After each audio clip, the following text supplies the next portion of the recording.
नमस्कार, जय जोहार, जय छत्तीसगढ़। संगवारियों, आप मन देखा तो आपके अपन चैनल रंगो छत्तीस रंग चंपू राज्य के संग और अभी तक हमारे चैनल ला सब्सक्राइब नहीं करे हो तो सब्सक्राइब के बटन दबा दो, संगे संग घंटी ला घलो बजा दो और आनंद लेते रहो छत्तीसगढ़ी गीत संगीत के संगे संग मानस मंच के।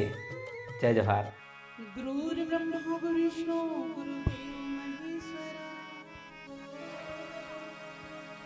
गुरुर्साक्षात् परं ब्रह्म तस्मै श्री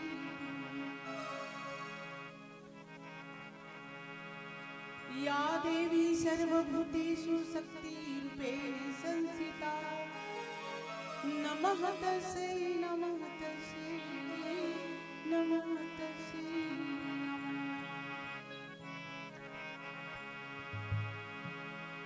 आई हूँ शरण में मैया उपकार करो करुणा की सागर हो मैया। बोलो आदि शक्ति महामाया मैया। छत्तीसगढ़ में रतन गर्भा सोना चांदी हीरा मोती पीतल के इमा अटूट विश्वास है औ पोकरो ले ज्यादा कीमती यहाँ के मोहनी जादू और कला में आवा सब भाई बहनी मन्ना ग्राम भांसो समस्त ग्रामवासी जमुना देवी कश्यप की ओर से कोटि कोटि प्रणाम। आज अघन मास के पावन पर्व में आप मन्ना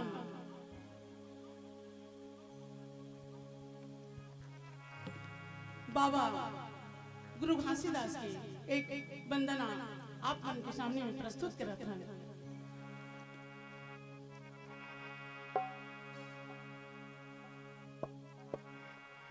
आओ आप सब मिल करके बाबा जी की वंदना करें।